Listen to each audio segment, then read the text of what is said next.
What's going on, everybody? Welcome into the Cal One-on-One podcast. Our latest guest now is Holy Spirit head coach Andrew DiPasquale. Coach, appreciate you joining me, man. It's obviously good to talk to you as we head into the summer months, gearing up for the high school football season. You're entering year two, so I have to ask right away, what's it like right now, year one to year two as the head coach? I mean, this is actually, I feel like it was just yesterday you took over the program. Yeah, first, thanks for having me on here. Year one to year two, it's a big difference. Year one, everything's brand new. Even though no matter how long you've been coaching here, I mean, I had been coaching as an assistant 7 years prior to becoming head coach. But it's a whole new list of responsibilities once you become head coach. So last year was a big learning curve, learning everything that needs to be done. And this year, it's not like I have less to do. It's just I have the same stuff to do. Now I'm just a little bit more organized in doing it, and I know it needs to be done now.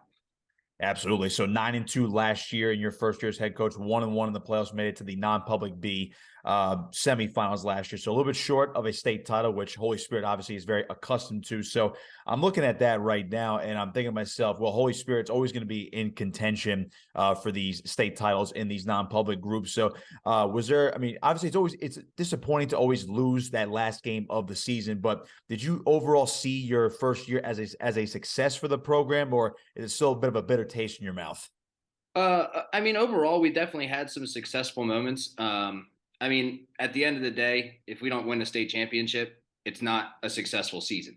Can great things happen throughout the season? Absolutely, and they did. I mean, you had Sean Burns and Gavin Roman, who were they were so much fun to coach. I mean, they were so special. I mean, Gavin breaking the receiving record. It's funny when Sean came in as a freshman or sophomore. And Sean will tell you this too. We didn't know if he'd ever see the field in his 4 years at Spirit. And for him to grow into the person and player that he did, it was so much fun to see and be a part of. So obviously there were some great things that happened throughout the season. But at the end of the day, the kids know it. If we don't win a state championship, then we didn't do what we were supposed to do.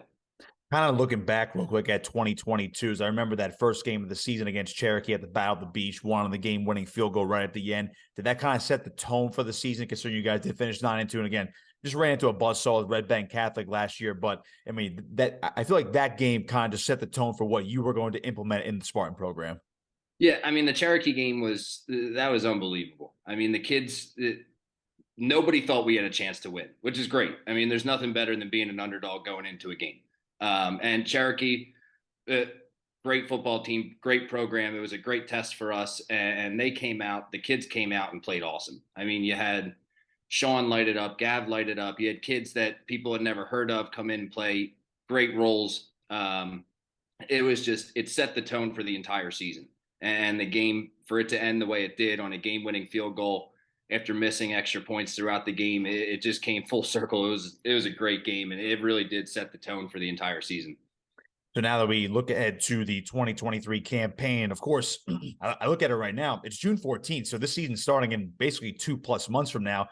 So when we look at year two now, what kind of approaches are you taking compared to your first year? Obviously, first year, it's brand new.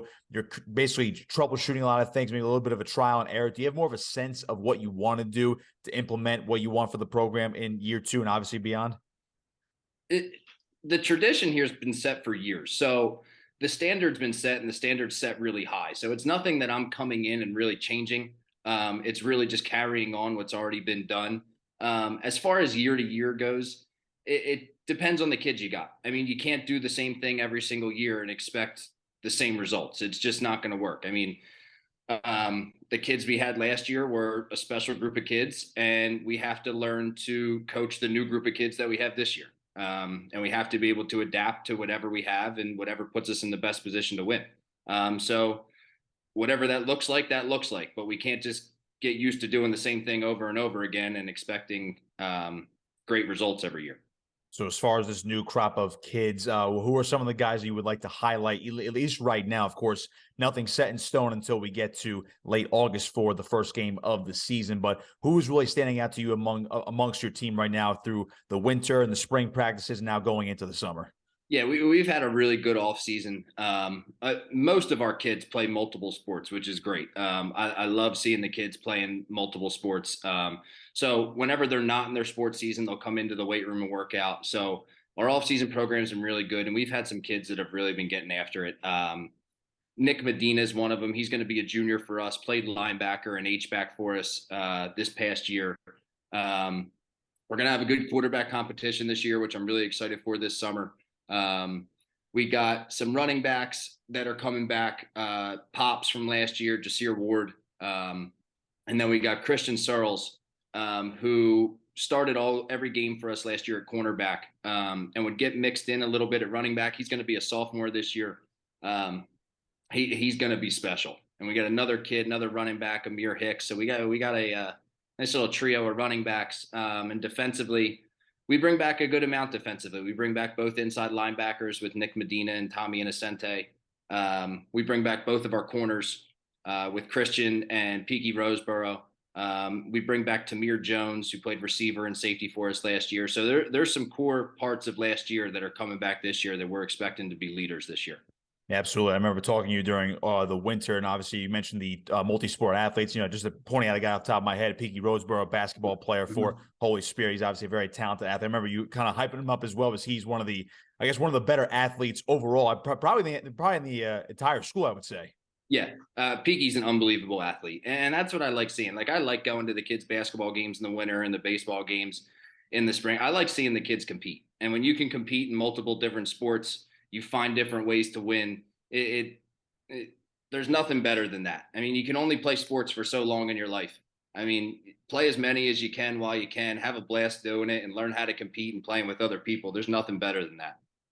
So looking at to what you can implement for the season, you mentioned the amount of running backs that you have this year, trio of running backs. You obviously mentioned Medina playing a little H back as well. I feel like Holy Spirit always has one big boy has to run the football at least a couple times a game as well. So do you still want to take a more run heavy approach to the offense? Obviously with Sean Burns, he was able to probably out of nowhere, maybe outside of the Holy Spirit program, was obviously lighting it up in the passing game as well. Do you want a more balanced approach this year? Are you kind of looking to really lean on that run game again this year? I mean, I could tell you that I want a balanced approach. And then once we get into the middle of August and July, I might have a completely different answer. I mean, it's going to be whatever we're good. I mean, we're having a quarterback competition. If whoever wins the quarterback spot starts slinging it around, looks good doing it. I mean, might be throwing the ball. I mean, right now, you ask me, I think we got good running backs. I'd love to be able to run the ball, and that's dependent on the offensive line. So there's a lot of pieces that go into it. At the end of the day, you always want to be balanced, but you got to play whatever works out best for your team. So if we're better throwing the ball or we're better running the ball, we'll do that. Without leaning in either direction, I should say, when do you anticipate making a decision on the quarterback? Is it going to be pretty much up to game week, or are you going to make it maybe a couple weeks in the training camp? That's all going to depend on how the summer goes. I mean, these kids are going to compete every single day, and it's going to be a really good competition. I don't have a date in mind where, okay, this is the deciding factor on whether you're going to be the quarterback or not. I mean, I'm going to want to see them against in scrimmages, see who can command the team, who can command the huddle. There's a lot of things that go into it, but we'll see. I don't have an answer for you on that. I'm sure those kids would like an answer too, but we'll see how the competition comes down. Well, that's our job, of course. We're trying to get answers out of you guys well in advance, of course. Yeah. Who are you scrimmaging? Do you have those scheduled out already for either late July, early August, or who are you guys scrimmaging before you hit the regular season? Yeah, so the first day you can scrimmage is August 16th, which kind of puts a lot of teams in a bind because a lot of teams that are playing week 0, we play August 27th, I think, or 26th, whatever that Sunday is our first game. So you have 11 days right there to game plan for your actual game. And ideally you want to try and fit 2 scrimmages in. And it's not ideal, but what we're going to do right now, we're scheduled to play Winslow and Mainland for scrimmages. And it looks like we're going to, and I was talking to Coach Belton over at Winslow, we might do some sort of like joint practice just because that's a lot to ask in 11 days of time. And we're not trying to get anybody hurt or get anybody dinged up going into our first game. So we're talking about doing a joint practice, structuring that however we want to structure it. And then our scrimmage versus Mainland will be a full game scrimmage. Awesome. We love to hear that. And of course, Mainland, another team to watch for in the Cal, obviously, well, sorry, the West Jersey Football League, but among the old school Cal teams after their nice run in 2022. So speaking of the old school Cal teams, you do have a handful on the schedule as usual. EHT, St. Augustine Prep, Vineland, and Atlantic City, the tradition at the end of the season as well. So I just wanted to ask you about the quality of play from the Cape Atlantic teams as they've adjusted to the West Jersey Football League, which I believe now for almost a decade now you guys have been merged with West Jersey. What is the quality among Cape Atlantic teams, and obviously the way it's been almost a roller coaster? But we saw last year a lot of public schools making some big moves. Millville and Mainland were two teams to highlight in South Jersey as well, from at least among the public schools as well.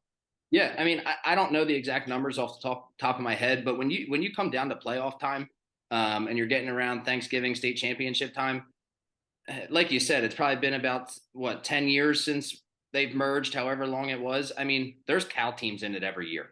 I mean, South Jersey, Atlantic County Cal teams have really done very well since joining the West Jersey Football League. Like I said, I don't know an exact record, but it really shows how important football is around here. And if you're not from around here, football is really important around here, and people love football.